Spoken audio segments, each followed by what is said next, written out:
स्वागत है आपका हमारे channel true crime story Hindi में। दर्शकों, हम यहां पर क्राइम की सच्ची घटना लेकर आते हैं। आप पहली बार हमारे चैनल पर आए हैं तो कृपया चैनल को सब्सक्राइब जरूर करें। आइए शुरू करते हैं आज की सच्ची घटना। सुबह के 10 बज रहे थे। सोमवार का दिन होने की वजह से सड़कों पर कुछ ज्यादा ही भीड़भाड़ थी। पटना के मीठापुर का भी वही हाल था। सड़कों पर भीड़भाड़ की वजह से गाड़ियां सरक कर चल रही थीं।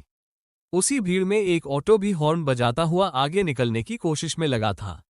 उसमें एक लड़की बैठी थी जो ऑटो ड्राइवर से बार बार जल्दी से जल्दी पटना जंक्शन रेलवे स्टेशन पर पहुंचाने को कह रही थी, लेकिन भीड़ की वजह से ऑटो आगे बढ़ नहीं पा रहा था।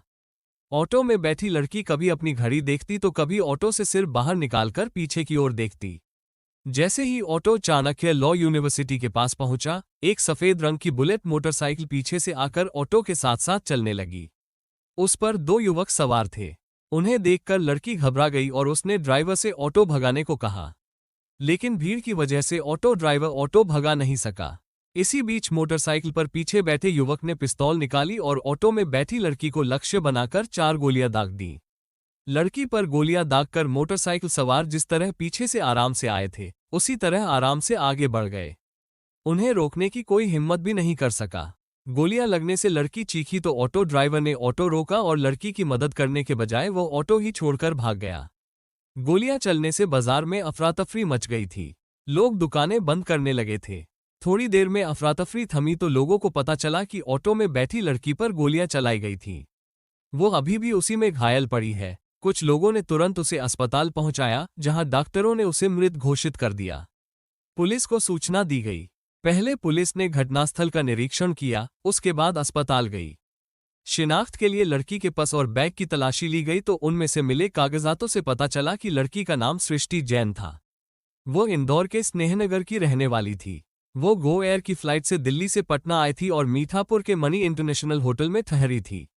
उसे फ्लाइट से दिल्ली जाना था, लेकिन उसने फ्लाइट का टिकट कैंसिल कराकर पटना से इंदौर जाने के लिए पटना इंदौर एक्सप्रेस का टिकट करवाया था। सुबह 10 बजे वो होटल छोड़कर ऑटो से पटना जंक्शन रेलवे स्टेशन जा रही थी, तभी रास्ते में उसे गोली मार दी गई थी।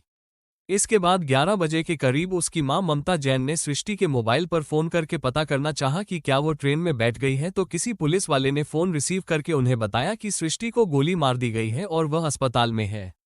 जिस समय सृष्टि को गोली मारी गई थी, auto driver Raj Kapoor Singh auto छोड़कर भाग गया था। पुलिस ने उसके ऑटो में लिखे पुलिस कोड J647 से उसका मोबाइल नंबर और पता लेकर उसे फोन किया। वो परसा बाजार के पूर्वी रहीमपुर गांव का रहने वाला था। थाने आने पर ऑटो ड्राइवर राजकपूर सिंह से पूछताछ की गई तो उसने बताया कि लड़की पर गोली चलाए जाने के बाद वो काफी डर गया था। वो उस लड़की को लेकर स्टेशन जा रहा था, तभी चाणक्य लॉ यूनिवर्सिटी के पास बुलेट मोटरसाइकिल से 2 लड़के आए और उनमें से पीछे बैठे लड़के ने लड़की को गोली मार दी थी। गोली मारकर वे करबिगहिया की ओर गए थे। पुलिस ने जब सृष्टि के पिता सुशील जैन से बातचीत की तो उन्होंने बताया कि शादी.com पर 20 दिनों पहले उनकी छोटी बेटी शगुन ने मृतका सृष्टि का प्रोफाइल डाला था। बिहार का कोई लड़का उसे पसंद आ गया था तो वो उसी से मिलने पटना आई थी। जब सृष्टि की बहन शगुन से पूछताछ की गई तो उसने बताया था कि शादी.com पर सृष्टि का प्रोफाइल देखकर पटना के रजनीश की ओर से उसके लिए विवाह का प्रस्ताव आया था। रजनीश सृष्टि को अपने घर वालों से मिलवाना चाहता था, इसीलिए उसने सृष्टि को पटना बुलवाया था। रजनीश ने ही सृष्टि के लिए फ्लाइट का टिकट भी भेजा था और पटना में ठहरने के लिए होटल का भी इंतजाम किया था। सुबह 11:35 पर वो पटना पहुंची थी और मनी इंटरनेशनल होटल के कमरा नंबर 106 में ठहरी थी। उसी दिन दोपहर 2:10 पर रजनीश सिंह ने अपने दोस्त राहुल के साथ उसी होटल में कमरा नंबर 107 बुक कराया था। होटल के रजिस्टर में उसने अपने पिता का नाम राजेश्वर प्रसाद सिंह और पता राघवपुर, जिला वैशाली लिखा था। सभी होटल से निकल गए थे, लेकिन कुछ देर बाद सृष्टि होटल लौट आई थी और इस बार वह कमरा नंबर 103 में ठहरी थी। उसने होटल मैनेजर को बताया था कि उसका टिकट कंफर्म नहीं हुआ, इसलिए वह वापस आ गई थी। एक बार फिर रजनीश अपने दोस्त राहुल के साथ होटल पहुंचा और सीधे सृष्टि के कमरे में गया। होटल के मैनेजर राजकुमार के अनुसार इस बार रजनीश सृष्टि के कमरे पर गया तो दोनों के बीच किसी बात को लेकर बहस होने लगी। जल्दी ही इस बहस ने तल्खी का रूप ले लिया। इस कहासुनी में सृष्टि बार बार कह रही थी कि अब वो उसके पीछे नहीं आएगा, जबकि रजनीश उसे धोखेबाज कह रहा था। उसका कहना था कि उसने उसके 1 लाख रुपए ठग लिए हैं। रजनीश से मिलने के बाद सृष्टि ने अपने घर वालों को फोन करके बताया था कि रजनीश उसे ठीक आदमी नहीं लगता। उसके पास पिस्तौल भी है जिसे लेकर वो घूमता है। वो एयरपोर्ट पर भी पिस्तौल लेकर आया था। वो ऐसे आदमी से कतई विवाह नहीं करेगी। बाकी बातें वो इंदौर लौटकर बताएगी। सृष्टि की मां ममता जैन ने बताया था कि रजनीश ने उनसे भी फोन पर मीठी मीठी बातें की थीं। वापस आने के लिए सृष्टि को फ्लाइट पकड़ने के लिए एयरपोर्ट पर गई थी, लेकिन फ्लाइट नहीं मिली। इसके बाद उसने पटना इंदौर एक्सप्रेस से लौटने का टिकट लिया था। सृष्टि के पिता सुशील जैन मूल रूप से राजस्थान के उदयपुर के रहने वाले थे। 4 साल पहले ही वो इंदौर आकर रहने लगे थे। यहाँ वो एक प्राइवेट कंपनी में नौकरी करते थे। उनके परिवार में पत्नी ममता जैन के अलावा 2 बेटियां, बड़ी सृष्टि और छोटी शगुन थी। सृष्टि ने उदयपुर से एमबीए किया था, जबकि शगुन 12वीं में पढ़ रही थी। उनका परिवार इंदौर के स्नेहनगर में रहता था। इसके पहले वो खातीवाला टैंक में अनमोल पैलेस में फ्लैट नंबर 402 में रहते थे। इंदौर की कई कंपनियों में काम करने के बाद सृष्टि दिल्ली में इंडिया बुल्स कंपनी में टीम लीडर के पद पर काम कर रही थी। पिछले महीने उसने यह नौकरी छोड़ दी थी और दूसरी कंपनी में नौकरी पाने की कोशिश कर रही थी। नौकरी छोड़ने के बाद सृष्टि इंदौर आकर मां बाप के साथ रह रही थी। लाश के निरीक्षण के दौरान पुलिस ने देखा था सृष्टि के हाथ पर RS अक्षर का टैटू बना था, जिससे अंदाजा लगाया कि यह रजनीश सृष्टि लिखा है। उसके दूसरे हाथ पर some love one, some love you, I love you, that is you लिखा था। पुलिस ने होटल के सीसीटीवी कैमरे की फुटेज निकलवाकर चेक की तो उसमें सृष्टि से जुड़ी कई बातें सामने आईं। फ्लाइट न मिलने पर जब वो होटल लौटी तो उसकी मुलाकात बंगलुरु के रहने वाले सुरेश रेड्डी से हुई। फुटेज में वो होटल के रिसेप्शन काउंटर के पास वाले सोफे पर रेड्डी के साथ बैठी हुई दिखाई दे रही थी। सृष्टि ने रेड्डी के साथ सेल्फी लेने की बात कही तो पहले तो उसने मना कर दिया। बातचीत में सृष्टि ने उसे बताया था कि वो इंदौर से पटना आए है, वो एक मोबाइल फोन खरीदना चाहती है, वो चलकर खरीदवा दे। इसके बाद रेड्डी उसे ऑटो से बाजार ले गया था। रेड्डी अपनी कंपनी के काम से पिछले 15 दिनों से उस होटल में ठहरा था। फुटेज से यही लगता था कि 24 जनवरी को सृष्टि और रेड्डी की मुलाकात थोड़ी ही देर में दोस्ती में बदल गई थी। होटल से निकलने के बाद उन्होंने 10,000 रुपये का मोबाइल फोन खरीदा था। मोबाइल का बिल रेड्डी के नाम से बना था। इसके बाद दोनों नाइट शो फिल्म देखकर देर रात होटल लौटे थे। होटल स्टाफ ने भी पुलिस को उनके देर से लौटने की बात बताई थी। पुलिस सूत्रों के अनुसार सृष्टि के मोबाइल फोन के मेमोरी कार्ड से पुलिस को कुछ आपत्तिजनक वीडियोज मिले थे, लेकिन पुलिस इस बारे में कुछ नहीं बता रही है। मेमोरी कार्ड से पता चलता है कि सृष्टि विवाहित थी, लेकिन वो ऑनलाइन साथी की तलाश में थी। रजनीश की तरह सृष्टि ने भी अपने प्रोफाइल में खुद के बारे में गलत जानकारियां दी थीं। सृष्टि के परिवार वालों ने पुलिस को बताया था कि उदयपुर में पढ़ाई के दौरान ही सृष्टि ने प्रेम विवाह कर लिया था, लेकिन वो शादी कुछ समय बाद ही टूट गई थी और सृष्टि ने अपने पति से तलाक ले लिया था। सोचने वाली बात यह है कि अगर रजनीश से सृष्टि की पहले से जान पहचान नहीं थी तो किसी अजनबी के बुलाने पर वो इंदौर से पटना कैसे चली गई। रजनीश सृष्टि के पड़ोस वाले कमरे में ही रात में ठहरा था, लेकिन ये बात उसने अपने घर वालों को नहीं बताई थी। दोनों के बीच कहीं पहले से तो कोई रिश्ता नहीं था। आखिर रजनीश बार बार सृष्टि पर 1 लाख रुपए ठगने का आरोप क्यों लगा रहा था? केवल विवाह के प्रस्ताव ठुकराने से कोई किसी लड़की की हत्या क्यों करेगा? सृष्टि की हत्या के 8 दिनों बाद सृष्टि के हत्यारे रजनीश को पुलिस ने गिरफ्तार कर लिया था।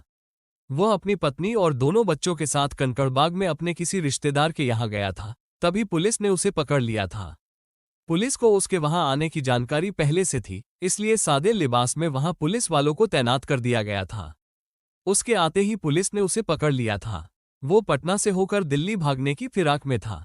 पूछताछ में रजनीश ने पुलिस को बताया था कि सृष्टि उसे ब्लैकमेल करने लगी थी। लोगों को ब्लैकमेल करना उसकी आदत में शुमार था। इस काम में उसका परिवार भी उसका साथ देता था। पुरुषों को फंसाकर वो रुपए ऐंठती थी। यहां आकर उसने उससे गहने खरीदने को कहा था। सृष्टि के बार बार बदलते बात व्यवहार से ही रजनीश को उस पर शक हो गया था, जिससे उसने गहने खरीदने से मना कर दिया था। इसी बात से सृष्टि उससे नाराज हो गई और होटल में ही उससे बहस करने लगी, जो जल्दी तल्खी में बदल गई। बात ज्यादा बढ़ी तो वो रजनीश को गालियां देने लगी। इसके बाद सृष्टि ने अपना सामान उठाया और अकेली ही ऑटो से स्टेशन की ओर चल पड़ी। रजनीश के पास पिस्तौल थी ही। उसने देखा कि सृष्टि उसे धोखा देकर जा रही है तो उसने बुलेट से जाकर रास्ते में उसे गोली मार दी। राघोपुर के वीरपुर बरारी टोला का रहने वाला रजनीश किसान राजेश्वर प्रसाद सिंह का बेटा है। पुलिस ने उसके गांव वाले घर पर छापा मारा तो वहां से 7.65 बोर की गोलियों के 6 खोखे मिले हैं। रजनीश की 13 साल पहले किरण सिंह से शादी हुई थी। उसके 2 बच्चों में बड़ा बेटा प्रियांशु 12 साल का और छोटा बेटा कुणाल 9 साल का है। रजनीश की गिरफ्तारी से किरण काफी परेशान है। उसका कहना है कि उसके पति किडनी के मरीज हैं, अगर उन्हें समय पर दवाएं नहीं दी गई तो उनकी जान जा सकती है। किरण ने दिल्ली के अपोलो हॉस्पिटल में अपनी किडनी दान की थी। दूसरी किडनी रजनीश के बड़े भाई अनिल ने दी थी, जिसकी वजह से उसे दिन में 3 बार दवा खानी पड़ती है। पीने के लिए उसे मिनरल वाटर दिया जाता है। सृष्टि के पिता का कहना है कि रजनीश पुलिस को बेमतलब की कहानियां गढ़कर सुना रहा है। हत्या को लेकर भी वो पुलिस को बरगला रहा है। सृष्टि की मां का कहना है कि किसी अनजान लड़की से 10 दिनों की बातचीत में रजनीश ने 2.5 लाख रुपए से ज्यादा उस पर कैसे और क्यों खर्च कर दिए। 4 जनवरी को सृष्टि की बहन शगुन ने उसकी शादी का प्रोफाइल शादी.com वेबसाइट पर डाला था। उसके 10 दिनों बाद रजनीश की ओर से शादी का प्रस्ताव आया था। रजनीश ने बताया था कि उसके पिता की मोटरसाइकिल की एजेंसी है, जिसका सालाना कारोबार 80 लाख रुपए का है। अपने बारे में उसने बताया था कि वो आईपीएस की तैयारी कर रहा है। उसके इसी प्रोफाइल और प्रस्ताव के बाद ही सृष्टि उससे मिलने पटना आई थी। पुलिस सूत्रों से मिली जानकारी के अनुसार रजनीश की तरह सृष्टि ने भी शादी के वेबसाइट पर अपने बारे में गलत जानकारियां दे रखी थी। उसने पहले विवाह और तलाक के बारे में बिल्कुल नहीं बताया था। रजनीश तो गलत था ही, सृष्टि भी अपने बारे में गलत जानकारी देकर दोबारा शादी की फिराक में थी। पुलिस पूछताछ में रजनीश ने सृष्टि की हत्या का अपना अपराध स्वीकार कर लिया था। उसने सृष्टि से हुई जान पहचान के बारे में पुलिस को जो बताया था, उसके अनुसार उसने सृष्टि पर काफी रुपए खर्च कर दिए थे। इसके बाद भी वो उससे और कई चीजें खरीदने को कह रही थी। इससे उसे लगा कि यह काफी खर्चीली है। अब तक वो उससे करीब 2 लाख रुपए खर्च करवा चुकी थी। रजनीश ने सृष्टि के पास एक नया मोबाइल फोन देखा, जिसमें सृष्टि ने सुरेश रेड्डी के साथ सेल्फी ले रखी थी। वो फोटो देखकर उसके दिल को काफी गहरी ठेस लगी। रजनीश की अपनी पत्नी से बिल्कुल नहीं पटती थी, इसीलिए वो दूसरी शादी के बारे में सोच रहा था। पहली नजर में सृष्टि रजनीश को बहुत अच्छी लगी थी, जिससे उसने उससे विवाह करने का मन बना लिया था। विवाह के बाद वो उसके साथ दिल्ली में रहना चाहता था, लेकिन जब वो उसकी उलझुलूल मांगों को पूरी नहीं कर सका तो सृष्टि ने उससे विवाह करने से मना कर दिया था। पुलिस को दिए अपने बयान में रजनीश ने बताया था कि सृष्टि की हत्या करके वो मीठापुर से सीधा अनीसाबाद होते हुए हाजीपुर चला गया था। रास्ते में महात्मा गांधी पुल से उसने अपना मोबाइल फोन, टैबलेट और पिस्तौल का लाइसेंस गंगा नदी में फेंक दिया था। इसी के साथ अपनी बुलेट मोटरसाइकिल को नाव पर रखकर गंगा नदी के बीच में डुबो दिया था। इसके बाद वह हाजीपुर, वैशाली और पटना में ठिकाने बदल बदल कर समय गुजारता रहा। रजनीश के बड़े भाई अनिल सिंह ने पुलिस को दिए बयान में कहा था कि रजनीश की किडनी ट्रांसप्लांट कराई गई है, जिससे वो शारीरिक रूप से काफी कमजोर है। ऐसे में वो किसी की हत्या कैसे कर सकता है? उसे दिन में 4 बार दवाएं खानी पड़ती हैं और मिनरल वाटर पीना पड़ता है। ट्रांसपोर्टर का कारोबार करने वाले अनिल का कहना है कि तबीयत खराब रहने की वजह से रजनीश गांव पर ही ब्याज पर रुपए देने का काम करता था। उसे हत्या के इस मामले में फंसाया गया है। बहरहाल रजनीश पुलिस की गिरफ्त में है और सृष्टि की मौत हो चुकी है। सृष्टि के पिता इस हत्याकांड की सीबीआई जांच की मांग कर रहे हैं। पुलिस का कहना है कि रजनीश के तार किडनी बेचने वाले गिरोह से जुड़े हो सकते हैं। शादी के बहाने रजनीश ने अपहरण की नीयत से सृष्टि को पटना बुलाया था, लेकिन उससे बातचीत के बाद सृष्टि को कुछ खतरा महसूस हुआ तो उसने वापस जाने में ही अपनी भलाई समझी। लेकिन वो लौट नहीं पाए क्योंकि रजनीश को उससे खतरा था। रजनीश पहले भी एक बच्चे के अपहरण के मामले में जेल जा चुका है। वैशाली के थाना जोरावरपुर में उस पर अपहरण का केस दर्ज है। कुछ दिनों पहले ही वो जमानत पर छूटा था। अगवा किए गए बच्चे का अब तक कोई सुराग नहीं मिल सका है। पुलिस जांच में पता चला है कि बच्चे का अपहरण किडनी निकालने के मकसद से किया गया था। जांच के बाद पुलिस ने उसका खाता सील कर दिया था, जिसमें 90 लाख रुपए जमा थे।